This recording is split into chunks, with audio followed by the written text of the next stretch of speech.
안녕하세요. 건강프라임 김아른입니다. 최근 이웃나라 중국에서 패스트 환자 2명이 발생했다고 알려졌습니다. 중국에서는 패스트 환자가 2010년 이후 올해까지 13명이 발생해 6명이 숨졌는데요. 패스트는 알베르 카미 작가의 패스트라는 소설로도 많이 알려져 있습니다. 이 병은 13에서 14세기 중세 유럽에서 대규모로 유행해 최소 7천만 명, 최대 2억만 명의 목숨을 앗아간 적이 있어 악마의 병으로 불리는 감염병입니다. 오늘은 전파력이 강한 패스트에 대해 알아보겠습니다. 패스트란 패스트균에 의해 발생하는 급성 열성 감염병입니다. 주로 쥐에 기생하는 벼룩이 감염의 원인이 되는데 패스트균을 갖고 있는 벼룩이 사람을 물 때 전파되죠. 따라서 죽은 쥐를 만지거나 분비물을 만진다든지 혹은 오염된 음식을 먹는 경우에 감염될 수 있습니다.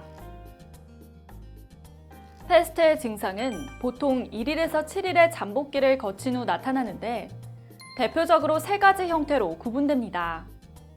먼저 림프절형 패스트로 목이나 사타구니에 있는 림프절이 부어올라 통증이나 열이 발생합니다. 또 림프절에 패스트균이 들어가면 잘 움직이지 못하고 주변의 피부가 붉게 부어오릅니다. 다음, 전신으로 퍼져 폐혈증 패스트로 발전하게 되면 전신에 혈액이 공급되지 못해 타지 말단이 까맣게 썩는 피부 괴사나 출혈, 쇼크, 다발성 장기부전 등의 증상이 나타납니다. 이외에 폐렴 상태로 발병하는 폐패스트의 경우 기침, 혈담, 호흡곤란 등의 폐렴 증상이 발생하죠. 3가지 유형 중에 폐패스트가 전파력이 가장 강하기 때문에 병원이나 지역사회로 급격히 퍼질 수 있습니다. 만약 패스트를 방치하게 되면 어떻게 되는지 전문가를 통해 알아보겠습니다.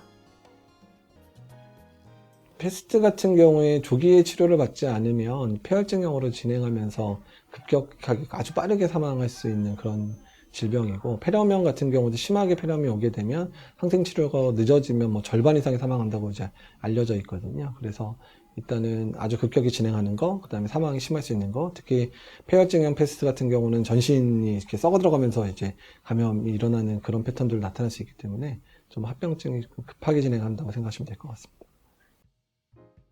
패스트를 그대로 방치하게 될 경우 치사율이 매우 높아 조기에 치료를 받는 것이 중요한데요.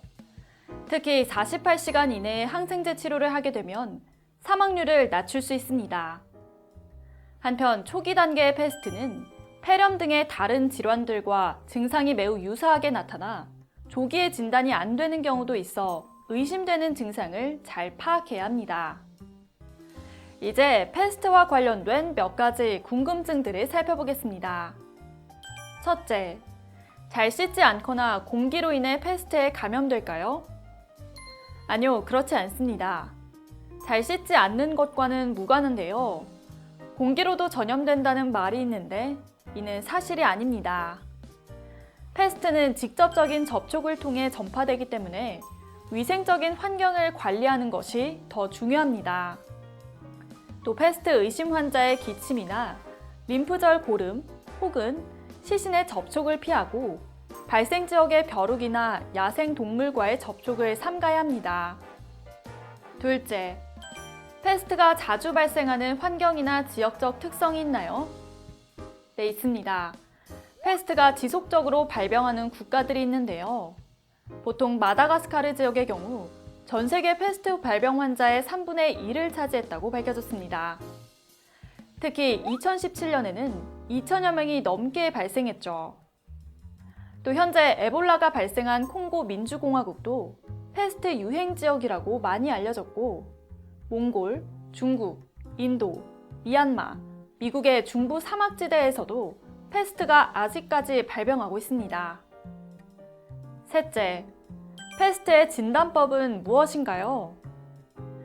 패스트는 항생제를 투여해 치료하는데 발병 초기에 치료를 시작해야 효과적이기 때문에 조기에 정확한 진단이 중요합니다. 먼저 감염된 사람의 체액이나 객담에서 균을 배양하기도 하고 PCR 검사를 통해 혈액을 뽑아 항원 항체가 있는지 여부를 진단하죠. 만약 패스트로 확진된다면 아미노글리코사이드계 항생제를 쓰거나 독시사이클린 등의 항생제를 투여합니다. 이제 발생 지역들이 이제 어느 정도 있고, 그다음에 그런 지역이 사실 우리나라 사람들이 많이 방문하는 지역도 아니기 때문에, 그러니까 우리나라의 패스트가 유입될 가능성이 상당히 낮습니다. 그래서 너무 걱정하실 필요는 없을 것 같고요. 다만 요새 이제 해외 여행을 가실 때 조금 험지에 여행을 가시는 분들 꽤 많잖아요. 선교 때문이든 봉사 때문이든 아니면 아예 일부러 이제 좀 험한 데를 다니시는 그런 여행들이 많다 보니까 그런 여행을 준비하시는 분들은 감염병이 주로 발생하는 지역이 어딘지를 체크하셔서 좀 그런 지역을 회피하시든지 아니면 그런 지역 갈 때는 예방법을 철저히 이제 준수해서 가시는 방법이 좋을 것 같습니다. 패스트는 전파력이 매우 강한 질환이기 때문에 무엇보다 예방이 우선되어야 합니다.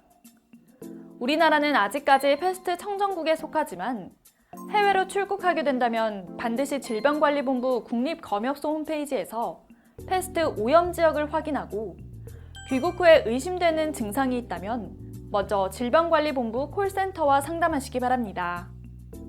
지금까지 건강프라임 김아련이었습니다.